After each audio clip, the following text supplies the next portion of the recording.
สุดยอดอีหลีหมอลำเสียงวิหกภายใต้การนำของน้องอาอายและพอนกพงศกรมาในฤดูกาลนี้บ่มีศิลปินลาลงแม้แต่คนเดียวเป็นวงเดียวในโลกที่อยู่ในประเทศไทยบ่มีวงใดเฮ็ดได้แบบนี้แน่นอนจากทักทายสบายดี FC ทุกท่าน FC ทุกคนมาพบมาพอกับคอยเจบ่เล่าในคลิปตอนเช้ามื้อนี้เป็นคลิปเรื่องราวข้อมูลข่าวสารที่น่ายินดีและน่าสรรเสริญย่องยอเพราะว่าอยู่ในประเทศไทยมีวงหมอลำเป็น40-50 กว่าวงแต่บ่มีวงใดที่รักษามาตรฐานแบบนี้เอาไว้ได้ก่อนจบฤดูกาลจะได้ยินข่าววงนั้นลาลงเท่านี้วงนี้ลาลงเท่านั้นวงนั้นศิลปินโตนห้านวงนี้ศิลปินแล่นนี้บ่มาตามนัดจนเฮ็ดให้ข่าวคือทึกคึกโค้งโจมตีไปเป็นเพราะหัวหน้าวงเป็นเพราะทีมงานผู้บริหารบ่ดีถ้ากรณีว่าบริหารดีแบบบ่เอาแบบธุรกิจมากดดันลูกน้องเงินค่าตัวน้อยเขาก็สามารถอยู่ได้อยู่แบบพักแบบพวกอยู่แบบพี่แบบน้องบริหารแบบเป็นเจ้าของวงนำกันซึ่งรูปแบบนี้เป็นวงหมอลำที่ศิลปินที่ลูกน้องอยากได้และอยากต้องการแต่บ่มีวงใดเฮ็ดได้ยุคทุกมือนี้วงใดยิ่งดังวงนั่นยิ่งเข้าใกล้คำว่าแบบธุรกิจเจ้าบ่มีผลประโยชน์เจ้าบ่มีคุณค่าเขาก็พยายามผลักดันและให้เจ้าลงโดยหาข้ออ้างใส่ต่างๆนานาซึ่งพวกเขาเห็นเป็นแบบอย่างมาแล้วหลายวงเนาะโดยเฉพาะมีวงหนึ่งเนาะเป็นวงที่ค่อนข้างว่ามีธุรกิจ มาเกี่ยวข้องบริหารแบบธุรกิจเขาเฮ็ดมาเพื่อสร้างกำไรบ่ได้เฮ็ดมาเพื่อรักษาฮิตของวัฒนธรรมประเพณีอันดีงามเขาเฮ็ดมันก็บ่ผิดมันก็ถูกเพราะทุกสิ่งทุกอย่างในยุคนี้มันต้องได้ลงทุนในเมื่อลงทุนแล้วมันต้องมีผลกำไรซึ่งมันจะแตกต่างจากหมอลำในสมัยก่อนหมอลำสมัยก่อนนี่เฮ็ดมานี่บวกลบคูณหารแล้วหัวหน้าวงอาจจะได้น้อยนิดไล่ค่าน้ำมูกน้ำมันเนาะบางครั้งบ่ได้ไล่ค่าลุยเฮียนสมัยก่อนนี่เจ้าของวงบ่ได้ไล่ค่าลุยเฮียนค่าลุยเฮียนก็คืออีหยังคือเงินส่วนหนึ่งต่างหากเอาไว้เพื่อว่ารถเพลงลำโพงขาดเพื่อจะได้เอาเงินส่วนนั้นไปซ่อมไปแปลงอุปกรณ์ต่างๆอยู่ในบางครั้งบ่ต้องไล่เลยค่าเลยเฮียนแบบว่าฮักค่าศิลปินฮักค่านักร้องออกแล้วเหลือส่วนใดส่วนหนึ่งเป็นของเจ้าของวงเพิ่มจะได้ทอกันซ้ำศิลปินนักร้องแล้วก็กับ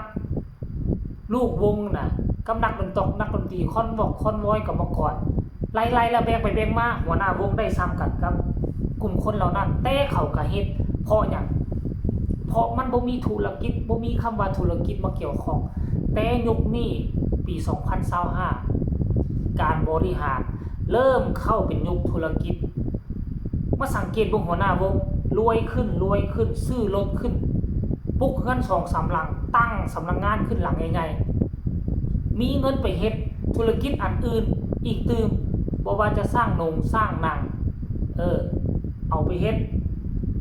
ธุรกิจขายออนไลน์มีมากมายกายกองท่านผู้ชมแล้วมาเบิ่งลูกน้องคือเก่าหาเช้ากินค่ำมันก็เลยเฮ็ดนี่คันถ้าเจ้าบริหารแบบธุรกิจลูกน้องก็ต้องใส่กฎแบบธุรกิจให้เจ้าในเมื่อเจ้าบริหารแบบบ่เป็นธรรมลูกน้องก็อยู่นำเจ้าบ่ได้บัดนี้กงกันข้ามคันลูกน้องคุณภาพบ่ดีบ่สามารถสร้างเงินสร้างงานให้หัวหน้าก็ไล่เจ้าหนี้คือกันอันนี้แหละเฮาเห็นเป็นแบบอย่างหลายๆวงอยู่ในวงการประเทศไทยอยู่ในหมอลำประเทศไทยแต่ยังมีวงหนึ่งที่บริหารแบบพี่แบบน้องสร้างตัวตนมาเข้าปีที่5หากก็จะมีเงินเป็นของตนเองหลังแรกกำลังตั้งรักปักเสาแล้วลูกน้องเมื่อคืนนี้ลูกน้องยังออกมากล่าวอีกตื่มลูกน้องออกมากล่าวอีกบอกว่าบ่มีวงใดที่เป็นคือวงเสียงวิหกนกพงศกรบริหารแบบพี่แบบน้องแบบอ้ายแบบน้องคือบางครั้งบางคราวคันถ้าวงเจอปัญหา หัวหน้านกพงศกรบอสนุก็มาปรึกษาหารือกับบรรดาศิลปินภายในวงเพราะว่าศิลปินภายในวงนี่วงหนึ่งนี่จะเอาแต่หัวหน้าวงอยู่กับบ่ได้จะเอาแต่หัวหน้าวงตัดสินใจอยู่กับบ่ได้ตัดสินใจผู้เดียวมันต้องได้ปรึกษาหารือกันเพราะว่าศิลปินพระเอกนางเอกมาอยู่ประจำวงบ่แม่นเขาขี้เขามีความสามารถเขาเก่งถ้ากรณีว่าผู้ทีมงานผู้บริหารเก่งไปเฮ็ดเองมันก็เฮ็ดบ่ได้องค์ประกอบของวงหมอลำมันต้องมีหลายแขนงหลายผู้หลายคนเพราะฉะนั้นนกพงศกรด้วยความอายุอานามบ่ทันเฒ่าบ่ทันแก่แล้วศิลปินประจำวงบางส่วนก็อายุไล่เลี่ยกันเพราะฉะนั้นเราจึงบ่ใช้กฎคำว่าบริหารหัวหน้าแบบลูกน้องและก็บ่ใช้กฎแบบนักธุรกิจมาบริหารวงหมอลำเป็นของตนเองแล้วมันจึงเฮ็ดให้เห็นว่าวิธีการบริหารของนกพงศกรบริหารแบบถูกต้องเดินมาถูกสายมันจึงเฮ็ดให้ลูกน้องแต่ละคนบ่คิดที่จะออกและฤดูกาลนี้บ่มีศิลปินออกแม้แต่คนเดียวมีแต่ศิลปินย่านซ้ำว่าย่านนกพงศกรจะไล่เขาออกแต่ค่อยขอบอกเลยว่านกพงศกรบ่ไล่คนออกแบบซีซัวเราบ่ได้บริหารวงแบบนักธุรกิจเพราะฉะนั้นแล้วเราบ่มีว่าจะไล่ผู้ใดออกผู้ใดบ่เก่งเราก็สอนเอาผู้ใดบ่เป็นเราก็บอกเอาสอนเอา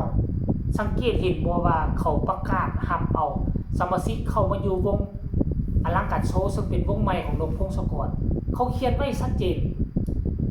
ทั้งลุงใหญ่เขียนไว้ชัดเจนผู้จัดการใหญ่ผู้บริหารใหญ่เป็น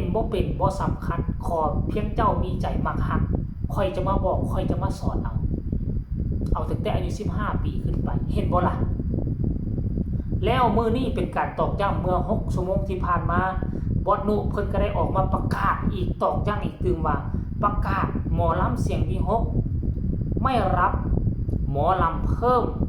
รับแต่แดนเซอร์เพิ่มไม่กี่คนตามนั้นเคบอเห็นบ่ล่ะนั่นหมายเข้ามาใช่ไหมนั่นหมายเข้ามาเป็นความตอกย้ำเลยว่าบ่มีคนออกแต่ว่าเป็นยังต้องรับแดนเซอร์เพิ่มเพราะยังเพราะนับปีนับเดือนยิ่งเติมใหญ่ยิ่งขยายโตเขาอาจจะเพิ่มแดนเซอร์อักซีหน้า5คนเพื่อมาให้โชว์ของพวกเขามันเต็มเวทีและดูการที่ผ่านมานี่บ่แม่นวงใดดอกบ่มีวงใดที่จะเฮ็ดได้สมบูรณ์วงเสียงวิหกก็ต้องได้เบิ่งว่าจุดอ่อนของเฮาเป็นหยังจุดแข็งของเฮาอีหยังเฮาควรจะปรับปรุงอีหยังแล้วมาสั่งรวมเบิ่งหมดแล้วเมื่อคืนนี้มีการกินข้าวกินน้ำสามัคคีกันเขาก็มีการโอ้ร่วมกันอยู่ในวงเขาแล้วบัดสุดท้ายก็ฮู้ว่าเฮาต้องได้เพิ่มแดนเซอร์อีก4หน้า5คนเพื่อให้มันเต็มเวทีเวลาโชว์เฮาออกมาแล้วมันจะมีดีแล้วก็มีความสวยงามเนาะอันนี้คือเอาวงหมอลำอันดับ1ของศิลปินบ่ลาออกจักคนก็คือวงเสียงวิหกเอามาฝากเอามาต้อนกันเพียงซ้ำนี้ในเช้าวันนี้ฝากทุกคนกดไลค์กดแชร์กดติดตามให้แน่เพื่อจะบ่พลาดในคลิปต่อไปและที่สำคัญอย่ากดข้ามโฆษณาใครมีคำตำหนิติชมคำคิดคำเห็นคือแนวใดให้ส่งมาใต้คอมเมนต์พบกันใหม่ในคลิปหน้าสำหรับคลิปนี้ขอกล่าวคำว่าสบายดี